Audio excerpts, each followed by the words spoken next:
And we're live with another episode of SEO Career Mastery. Today we have Andrew Shotland joining us from the US. He's the CEO of local SEO guide, otherwise known as LSG. How are you today, Andrew? I'm fine, thank you, Jay. Nice to see you and the crew. Good to see you as well.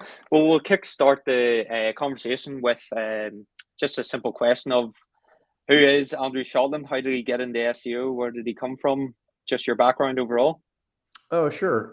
So I have been doing internet stuff kind of forever. I helped launch Showtime Network's first website in like 1993 or 4 or something like that. They're the cable movie channel. And then I moved to NBC television and was part of their startup internet group and ran NBC.com way back when it was weird. Like you'd be like, hey, go on this thing called the internet and do something and something might happen. And so I did that kind of stuff. I got into SEO because in 2003, I helped start a company called Insider Pages, which is an early version of Yelp. We started around the same time as Yelp, and we didn't have any traffic. And someone said, hey, try this thing called SEO. And I'm like, what's that? And I kind of found someone through the grapevine. He taught me a few tricks like, hey, update your title tags, make them unique, and add internal links to your site. And within like a few months, we had a ton of traffic and actually became one of the fastest growing sites in the world because we had, we're basically like a national Yellow Pages site or business directory for the US. And so we had, 20 million business listings and we were SEOing them, and not many sites were SEOing them at the time. We ran a review. It was crazy. We ran a review drive where we paid people. We gave them $5 Starbucks cards for writing 5 reviews because we need to get a lot of reviews. We got so many reviews. In fact, we spent, I think, $500,000 or something stupid like that on the reviews. But what happened is 3 things happened. We ended up getting a ton of content, even though most of it was crap, but it was content, and Google liked content.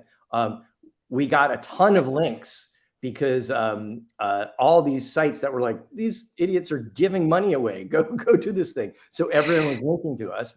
And so we were like we had a huge link graph. And then we were growing so fast that Google took notice, and Google Maps team came to us, then called Google Places, and said, hey, you guys are the fastest growing review site I've ever seen. Can we take some of your reviews and put them in Google Maps? We're like, of course you can. And so we put them in Google Maps, and so our traffic really took off. And then what happened after that is a bunch of venture capitalists in Silicon Valley saw us and thought we were like the hottest thing ever. In fact, for about a week, I think we were the hottest startup in the planet. And this is around when YouTube and Facebook were starting to happen. That's crazy. Enabled us to raise money from Sequoia Capital and SoftBank. We raised about $5 million, and we were all going to be billionaires. We used that money to hire a bunch of people. We redesigned the website because our website looked crappy. And I didn't know what I didn't know about technical SEO. And the day we launched the website, we lost about 5 million unique users a month, like that, because of a technical SEO stupid thing I could identify in 30 seconds now. Wow. And so I lost my job. They sold the company to CitySearch. And the day I lost my job, I happened to be having drinks with the head of the LATimes.com website. And he told me he was all excited about getting approval to redesign his website. And I said, oh, what are you doing about SEO? And he said, what do you mean? Because he didn't really know about it. And I said, well, let me tell you what happened to me today. And I told him this story, and he kind of freaked out. And he said, hey, can I hire you to do some consulting? And I was like, wow, sure. And next thing you know, like it was right place, right time. Like 10 companies called me like, hey, I hear you doing SEO consulting. And I was like, sure, yeah. And so within 3 months, I had like 10 clients. And my wife, I remember saying, hey, are you going to go look for a job? And I was like, I think I have one because I'm working kind of around the clock right now on SEOing. And so that was 18 years ago. And here I am on your podcast talking about SEO. Wow. It's crazy. That's some journey.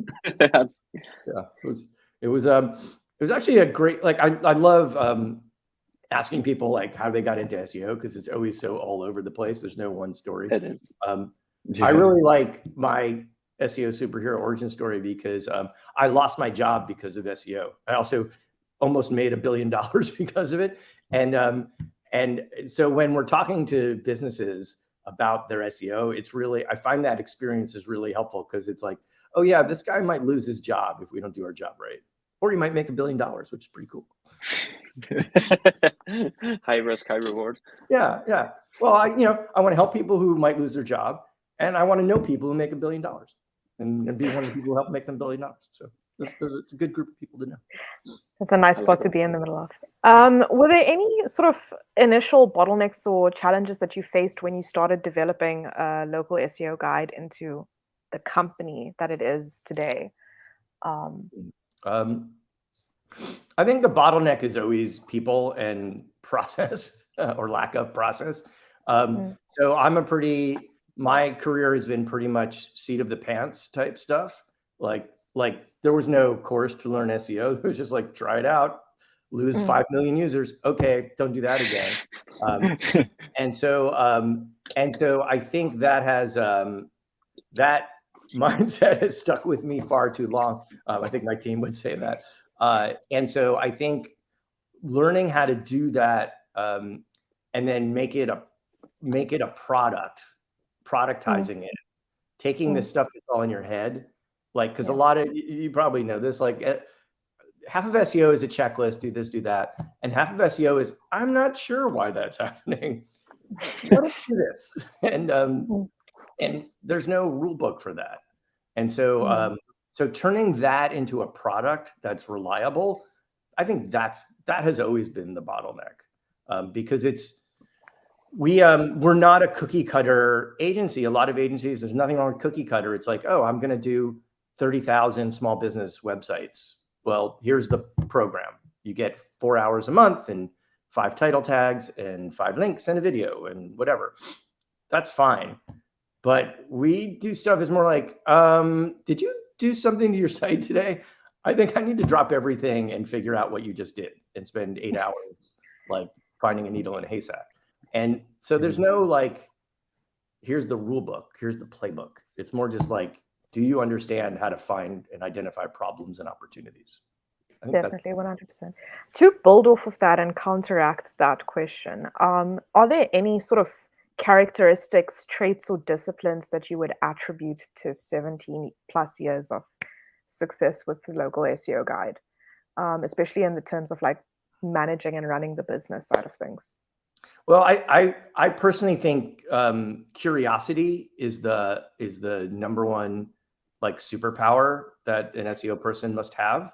Like if you're not curious, you're just going to be like a checklist SEO and not like just stick to writing title tags or something.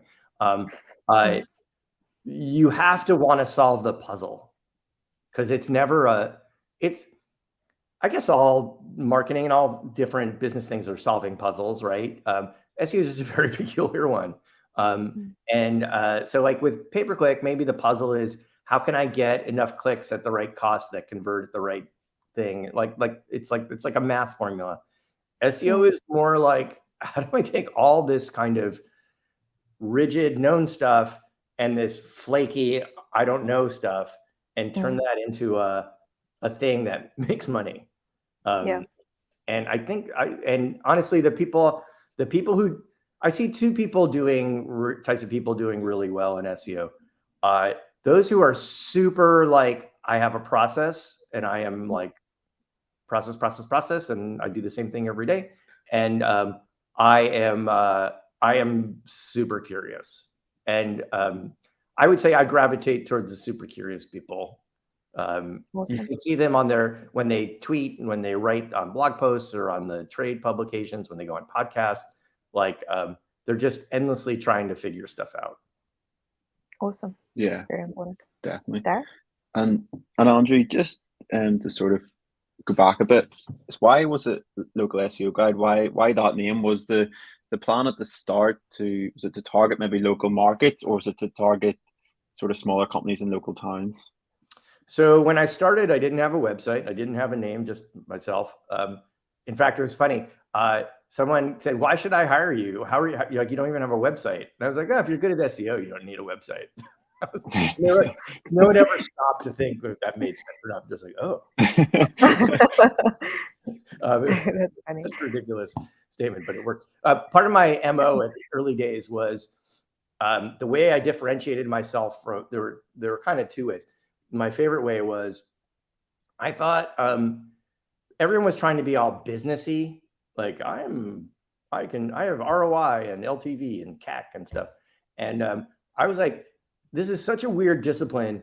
I want people to think I'm kind of crazy. And if I'm crazy and I'm like working with the LA Times, well, I must be some kind of genius or something, or, you know, some kind of like, and so I would go into meetings just like disheveled, not really make eye contact or just say really ridiculous things. And not because I wasn't trying to be an idiot. I was just trying to not be like a standard business guy. And I think it really worked because people were just like, oh, I want to work with that guy. Like he's a little off the wall. And I think that kind of helped. So anyhow, the reason why I went with Local SEO Guide was I came from Insider Pages, which was basically a local directory site. And so I had this huge network of people who were going to these conferences that were like Yellow Pages companies and things like that, or lawyer directories or whatever. And so I called myself Local SEO Guide because at the time, I think if you look in the Wayback Machine and look for bloggers who were talking about SEO, there was maybe myself and Mike Blumenthal and David Mim. All around the same time, we started kind of no one else was talking about local stuff. And I was like, you know what? I bet all these national to local sites like Yelp have a lot of money and need SEO help, just like Insider Pages did. And so I said, I'm going to call, and I want to rank for local SEO. So I found this domain, Local SEO Guide, and I was like, that sounds like a good one. And for the first couple of years, I ranked #1 in pretty much all over the planet for local SEO. And it's probably because I'm lazy that I still don't rank for local SEO. That's awesome. Perfect. At what stage did it get to, or how fast did it get to that stage where you realized I can no longer do this sort of by myself? I need to start building out a team, or need to bring somebody else on board. And when you did think of that, what was your process? Was it to start from top down, or to start from like a junior and train up somebody a bit fresher? So I had experience with both large companies, so companies like NBC and Viacom, and startups. And I kind of had my fill of working with people. Like most SEOs, I probably had like an inner like introvert or something where I was like, oh my God, people are such a pain in the ass. I was very resistant to building a team because I was like, you know what, I can do this myself, and I can do it when I want to do it, and I can pick who I want to work with, and I'm like, there's no pressure. And so for occasionally, after about, I want to say 4 or 5 years of doing it myself, I started bringing in contractors to kind of do like, hey, can you just go look at Search Console and record all the errors? That would be helpful. And so for about, I want to say 7 years, that's how I did it. I'd have like 1 or 2 contractors. And then around my 8th year in business, I said, you know what? I'm losing clients. Like I have client and they're like, you know what? We need to go with an agency who can execute on these things. We don't just need someone who can like do strategy and technical audits and, you know, talk me off a ledge. And so I was like, you know what? I need to start having more executional capabilities. So that's when I started hiring people and kind of grew the business to be more of like, okay, we do full service content, link building, strategy, Google business management, all that kind of stuff. Brilliant. And was it starting off your first hire with like a sort of senior person who's maybe had experience before, or do you maybe start with a few sort of more junior people and sort of give them that training to be able to go ahead and do it? So there was this this young guy. I just started asking people I know, hey, do you know any smart people? I didn't have a job description or anything. I was just like, oh, you know, I'd like someone who I think can help build a team, because I was like, I want to do the kind of sales marketing type stuff. I want someone to like, you know, worry about the title tags. And so I just started asking people, and I asked this guy, Dan Leapson, who was working at an agency in Southern California. I was like, hey, do you know anyone who might be interested in this thing? He goes, yeah, I would. And I'd known Dan we met at like a Moz conference or something, and we'd emailed once in a while and tweeted at each other. So I went down, had a beer with him, and I was like, oh, you seem like you'd be easy to work with, and hired him. And so within about, I don't know, like 3 or 4 months, we just started hiring people and growing the company. Brilliant. That's nice. Brilliant. Yeah, and he was, I don't want to say he was a junior guy, but he wasn't a guy who had run a big team of people or anything like that. He just was like super smart, super eager beaver. Like, I want to do cool stuff.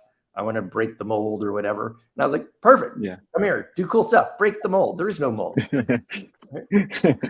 Excellent. And Andrew, for the agency owners and even the SEOs listening to this podcast, quite a lot of jobs are now fully remote, and you've kept LSG fully remote. Do you have any tips on how to keep a business successful and sort of as a team whilst being fully remote and dotted around the country? Oh, just expect it to be screwed up all the time, right? Like so I don't claim to have any secrets about how to run a remote team successfully. What I found is that, so it's a little bit hard. In the early days, it was super easy. We were relatively small. We were like, I don't know, 8 people or something, and everything was kind of cool. And then as things started really ratcheting up, our business started, during COVID especially, our business started growing rapidly. We like doubled in size. So we hit about 30 people. And what I think was happening, combination of COVID, probably climate change, probably incredibly screwed up politics in the US, right? And around the world, and just general weirdness in humanity. I think what happened is being remote is not for everybody, right? For me, it's been awesome. I love it. Right? It's like, again, like, people are annoying to me sometimes. You know, I love people, but they're annoying. But what happens is what I realized, because I've been around long enough, but like these people who are, you know, this is like their second or third job or something, they're not getting the benefit or whatever I got from being in an office with 1,000 people. The social benefits, the social cues, the just interacting with humanity type stuff. And so I think you have all the challenges of having a workforce, a team. Like, what did that guy mean when he said that to me? Why is my boss like telling me to do this thing that I don't want to do? Like, all these things, yet there's no physical cues to interpret anything. And so if you're an optimist and you generally think people are awesome, whatever, that's great. You're like, this is awesome. But if you're not, you're suddenly like in your own little prison cell in a way, like waiting for the next interaction to wonder what the hell is going on. And I think I think for certain teams and processes, it's amazing. Like, it's amazing. The things we're doing is amazing remote, but it also creates, like, you get the same problems you have in person, except they're just this very, they're harder sometimes to surface because you're not seeing them. You're kind of like, wow, that person was kind of a bummer on the call today. Like, what's up, right? And I find that part really challenging about remote. So you need to be overly communicative. But even when you do that, like, you know how it is. Like, have you ever been back when you were meeting in person and you'd have a meeting and you say, anyone got anything, any questions? And no one raises their hand, right? Because no one wants to be the person stupid, or they're not even paying attention. On remote, it's like 10x that problem. That's me on calls. The team always uses me. Right. And some people don't want to be on a screen, right? It's intimidating. It's enervating, like all that kind of stuff. It's interesting. We're actually using a new system called Roam, ro.am. That's kind of so we're on Slack mostly, which is how we do a lot of stuff. but we've been testing yourself. as kind of because it seems like it's not like it's 10x better, but it's like it seems slightly more human than Slack. Yeah. Okay. Okay. I'll have to look into that for ourselves as well. ro.am. It's good. It basically represents your office visually, and you think it's not that big a deal, but it makes a huge difference versus this endless series of notifications that are coming at you in threads and Slack. Awesome. To smoothly transition into Slack, can you tell us a little bit about Squirrel AI? Oh, wow. Never thought you'd ask. Yeah. So we've been in Slack for years. We thought, oh, you know what? We have all these tools that we're always logging into, bringing up a tab, whatever. And I was like, and you guys know as SEOs, the tools you can get like SEMrush or an Ahrefs, which are great. And you're like, I know the answer's in there somewhere, but where, right? There's so much data, and you end up downloading the data and screwing around with it, right? And so we're like, can we automate stuff like that? Can we make it so that I never have to log into one of these tools and download something and manipulate it? Can I just hit a button and have it done for me? Because I know what the process is. And so we started building this thing called Squirrel inside of Slack to do that for us. And so I don't know how many tools we have. I want to say we have about 10 to 15 tools right now. Here, I'll do a very short screen share to show you how it works. So basically, it's an app. You invite the app you add the app to your Slack, and then you create a channel and invite Squirrel to that channel. And then when you type Squirrel, it brings up a bunch of options. So here you could configure connections. That means you can connect it to your Search Console or Google Business Profile dashboards for any domain you have control over. And once you do that, you can basically create a tool. You can pick a tool. So in this case, I want to do bulk posting to my Google Business Profiles. So right now we work with Sam's Club. They have 600 locations. I want to do a Halloween promotion today. I will just go in here, hit this thing, upload a CSV. There's another way to do this, but upload a CSV with all the information. It'll post it to 600 locations instantly. Awesome. I'll just show you two other things. So if I want to do a URL inspector, I want to see what's going. So one of the use cases is how do I find the referring URL to a problematic URL? And if you go into Google Search Console in the dashboard, you're hunting around and it's impossible to find. Here you could just upload 2,000 URLs, hit the URL inspector, and it might take a while, but it'll come back with the CSV and all the data about that URL. And so you can see all the referring URLs in the spreadsheet. Really helpful. Last thing I'll show you is, not that I'm showing you much, but we do we can create these automated reports. There's a bunch of different reports. One of them that I love is for multi-locations. When Google makes an update to any of your businesses, like changes the hours or a phone number and address, you can configure it so you get a notification. So every day, let's see if I can find it. This is the new Slack, so I can't remember how to get around everything. Oh, I can't find it. But here we go, Jarvis testing. So you can see every day. So this is for Sam's Club. Hopefully this isn't confidential. But you can see today I got 1 Google update. Yesterday, 28 Google updates. And so this just downloads a spreadsheet, and I can now see what the updates were. That's crazy. So anyhow, it's a free tool. It's at squirrel.ai. We really just want people to kick the tires and give us ideas to use it. At some point, if people really like it, we may turn it into like a paid thing or something, but that won't happen for a long time. Right now, we're just building it for ourselves, and we're opening it up for other users just because we want to get cool ideas to use it. Awesome. How long has it been around for? We've been building it for the last, I'd say 2 years for ourselves. So there's many more tools that are not available to the public, but it's been available as an alpha tool to the public since I think August, something like that. Oh, cool. Awesome. Yeah. Perfect. And no, just slightly different, Andrew. We know, obviously being a recruiter, I know you're on the lookout for an SEO director role at the minute. How are you finding the current job market in terms of being able to attract the top talent? Is there anything that you guys do that's sort of slightly different to bring in the top talent? Because we know it's hard enough to bring them in, but it's also equally as hard to sort of retain them. I don't know what we do different. You know, I guess because I've been in the industry for a long time, that maybe we're slightly better known than other agencies. Maybe, I don't know. I like to say I'm a like C-level celebrity in the SEO world, and so that might help. And I have a decent network, so I ask people, hey, do you know anyone great? And for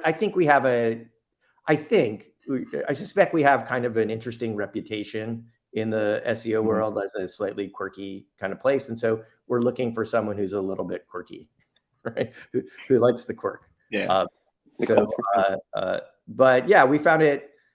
We actually haven't found it very hard to attract applicants. We've had that job posting up for like 2 days, I think, and we've gotten over 300 applicants.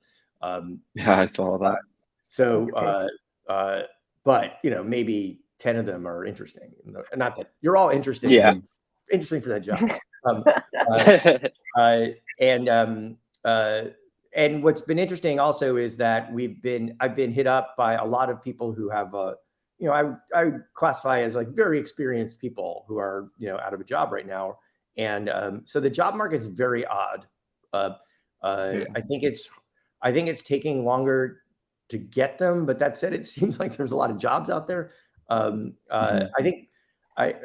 I definitely know employers are more reluctant to hire full-time right now. At least that's why we're kind of, even though the market for SEO services right now is kind of crazy in good and bad ways.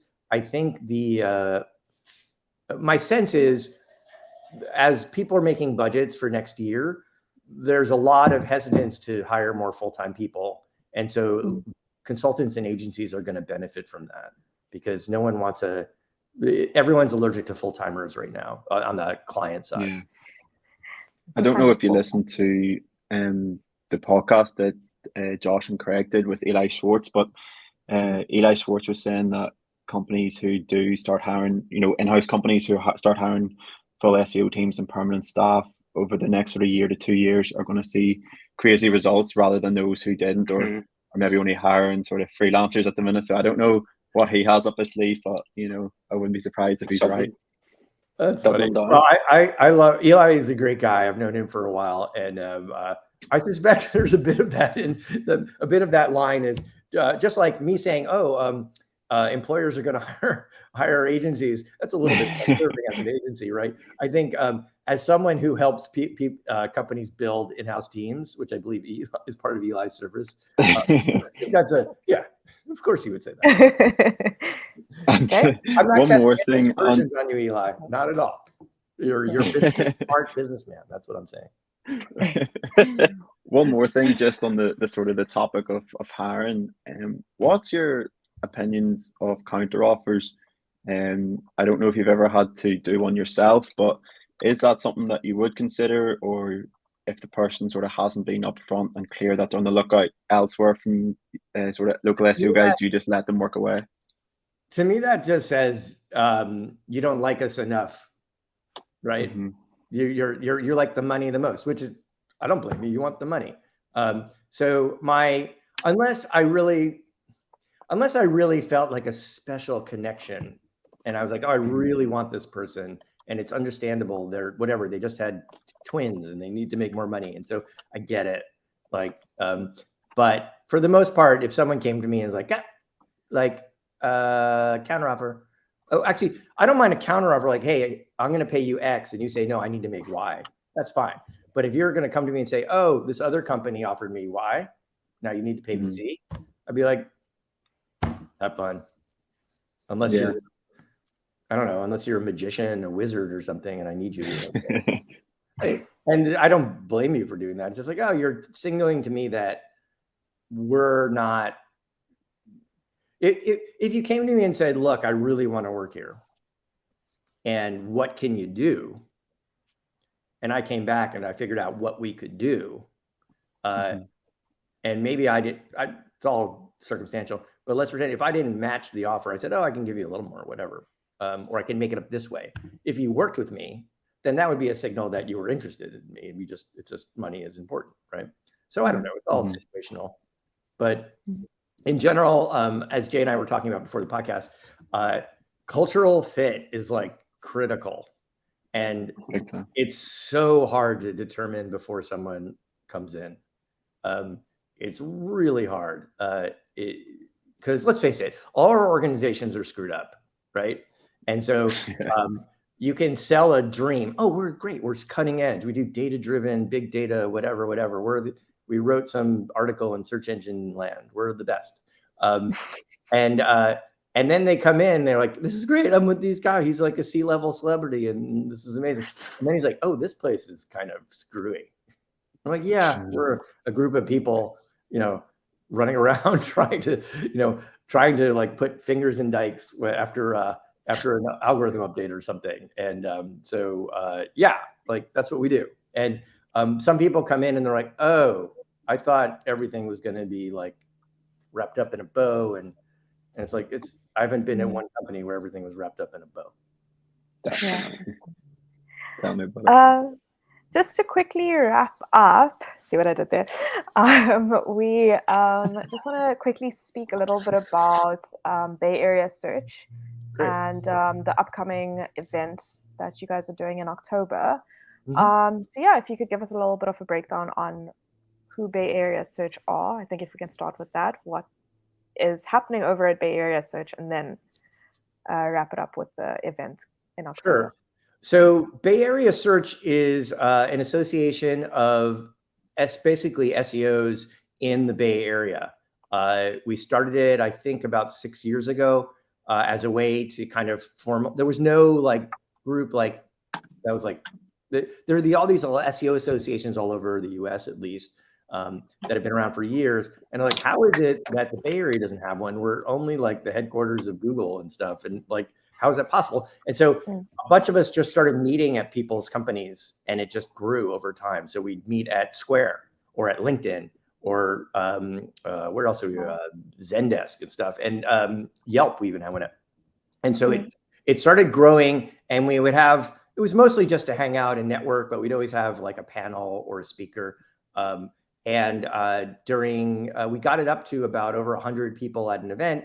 And then COVID happened, and then we kind of shut down. We do it every 2 months, and we haven't done a real event in a long time.